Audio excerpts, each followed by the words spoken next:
the Reverend Mr. Walter Sims.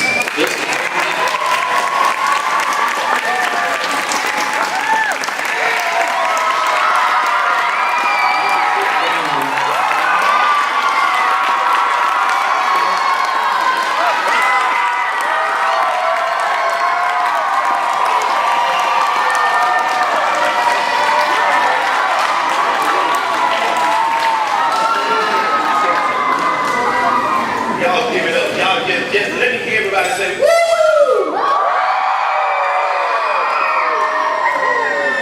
Look at that person sitting next to you and tell them, I'm just glad to be here. Where all the singers at? Let me hear the singers. Where all the singers at?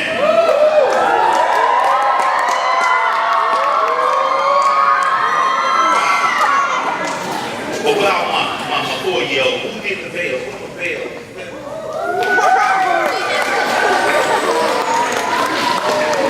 Wow. Brother Redmond, has it been 8 years? 8 years. Wow. To give you a quick tidbit of information, why are we here today? Heritage Day. Emmanuel Christian is very special. It is made up of a whole lot of different people.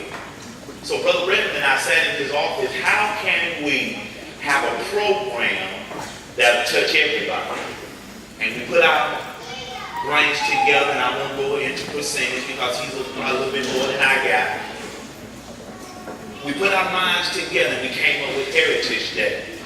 And the word that he used, heritage, another word for heritage is legacy. And what are you leaving behind? And I was talking to the boys the other night and Mom, we talked about different things, and it dropped in my spirit. It's never too early to work on what you're leaving behind. Because every one of you, you're leaving something behind. Somebody knows who you are and what you mean. I don't have a lot of minutes. I don't have a lot of time. There's so much running through my head right now I want to talk about. But I want to ask you one question. And this is my talk today from Proverbs 22:1.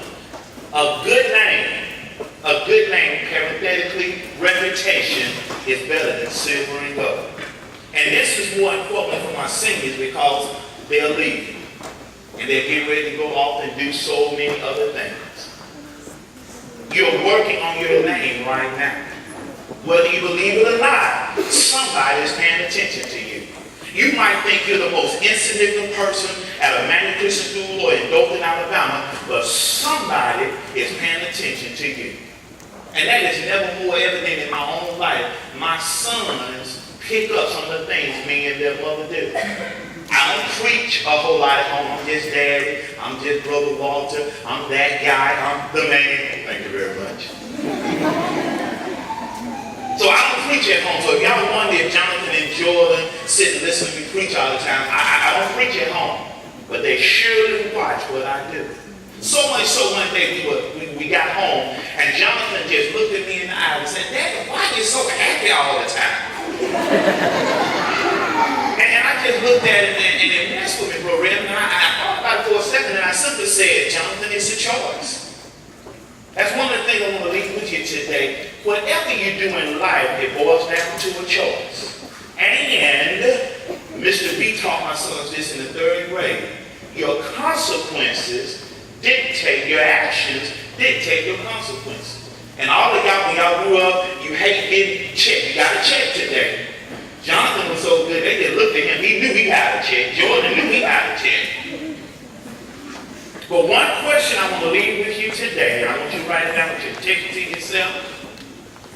If your life was a movie, what kind of movie would it be? If your life was a movie, what kind of movie would it be? Some of y'all are working on the comedy. That's my movie. Some of y'all are working on the comedy. Some of y'all are working on an action film. Some of y'all are working because every time you look up, some drama going on. Some of y'all are working on a documentary. And unfortunately, some of your lives are going to be horrible. But you're dictating what kind of movie your life is going to be every day. And along the way, you're going to have some actors. You're going to have some fill-ins in your movie. You're going to have some friends. And you're going to have some people in your life that really don't mean anything. And at the end of your movie, at the end of every movie, there are some credits. And you're going to have some people in your life that played a big part in your development. You're going to look back over your life, and there's going to be some people you were glad you met. There's going to be some you wish you had never met. Amen, somebody? But every day, I know people right now that don't like their life. It breaks my heart. A life is way too much fun for me. I'm not bored with my life. Anybody bored with their life in here? If you're bored, Facebook message me and we'll talk a little while. Life is way too much fun. Let me hear y'all say, life is fun. Life is fun. I know from 8 till about 3 o'clock you're not having a whole lot of fun, but pay attention. Pay attention. Thank you. Pay attention. Look at your neighbor and say, pay attention. Life.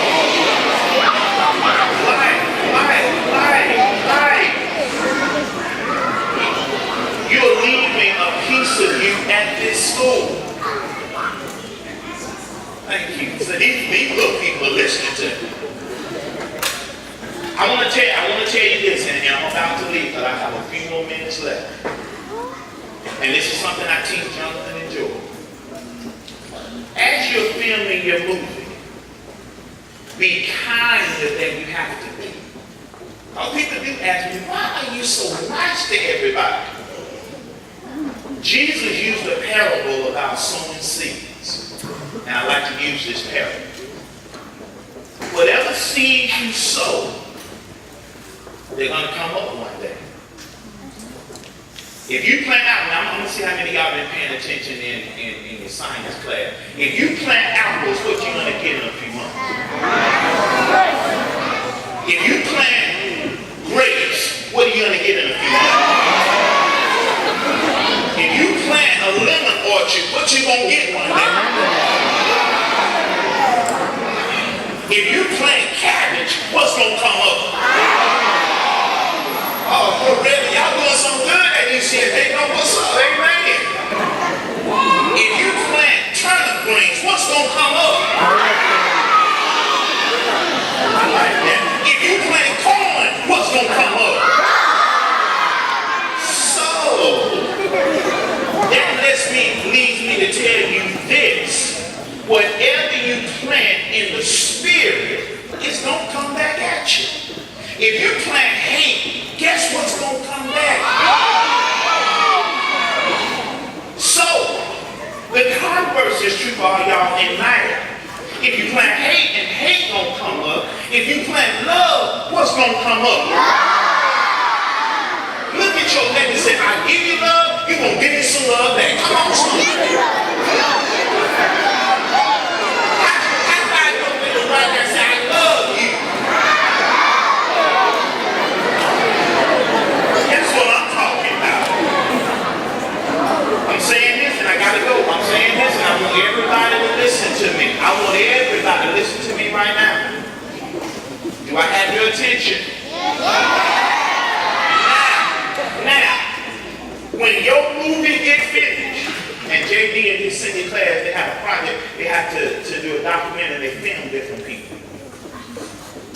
And I think, y'all made 100, right? Y'all made 8, right?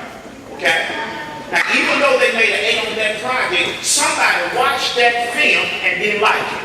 I'm going to tell you this. There's going to be some people that are viewing your movie, they don't like you, and parenthetically in the movie world, it's called a critic. You got some critics in your life. The young people call them haters. There's somebody, even though you're doing the best job you can do on your movie, somebody don't like you. But let me tell you something. I feel like preaching now. Let me tell you something.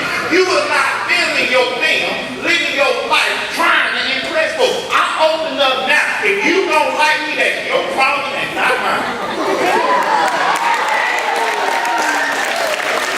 Look at your neighbor and say, if you don't like my film, you don't have to watch it.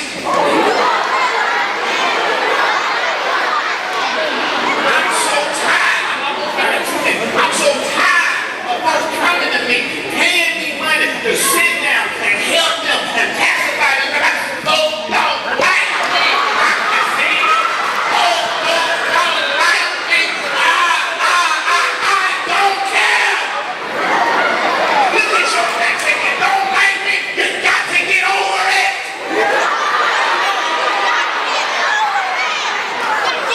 God made me who I am. And I'm glad about it. 8 years ago, I wasn't as voluptuous as I am today. 8 years ago, I was a little slim. I was not like Brother Redmond, but over 8 years, God has enlarged my territory.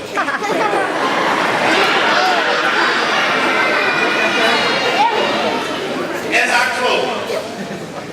I close, I got a couple minutes. As I close,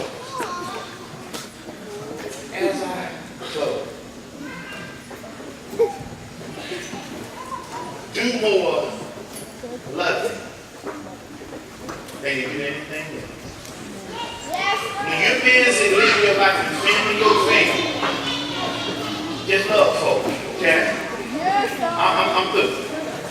And I want every student here, I want you to put your eyes on one of the faculty members real quick. I want you to put your eyes on one of the faculty. Every faculty member, raise your hand. Put your hand up, faculty. Throw your hand up. And I want all the students to point to one of the faculty members real quick. Point to them. And say, hey. You're going to be in my credits. And your name is in my feet. And I just want to thank you. Because it means so much to me. I know I get mad at you when I have to take a test, but I'm just getting over on y'all, but I just love you.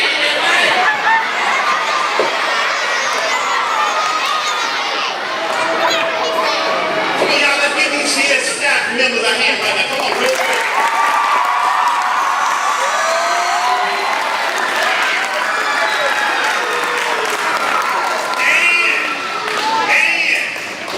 When you get home, John George, come here real quick. Come here real quick. Y'all give it up for him real quick. Give it up for him real quick.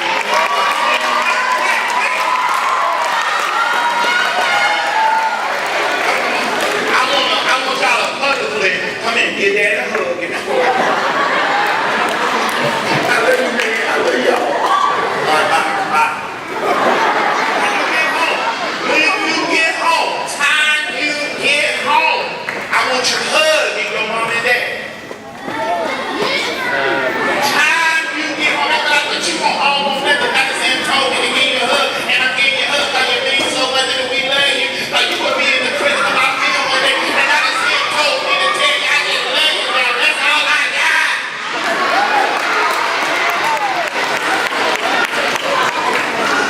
I got to go.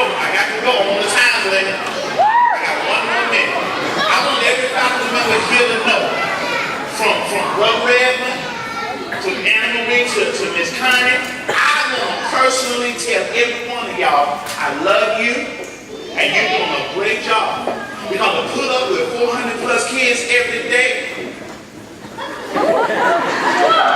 I love every one of y'all. If I could give y'all $1 million, I would right now. I could write you a check, just don't cash it. Y'all have seen my boys grow up, and we just want to thank you. Because y'all do a great work. I brag on you guys every chance I get. And me and Brother said we get ready to go to Mexico, y'all.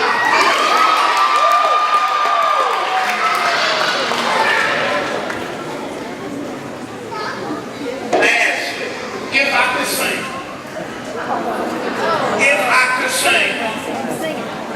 if, yes, if, I love the song that they anything, if I could sing,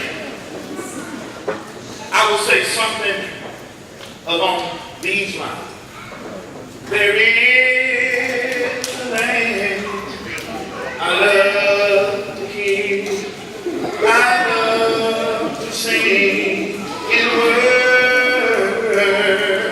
It sounds like music in my head. The greatest song on earth. Oh, how I love Jesus.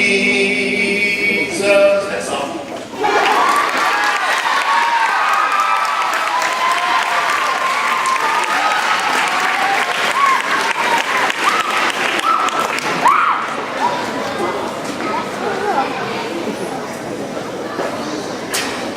You know, what Brother Walter just shared is so true, because we're going to be remembered by the love that we leave.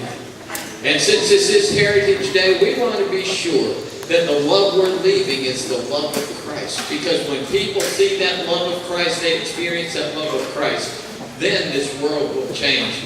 Thank you so much for your words this morning. We've got one last thing we're going to do today, and it's all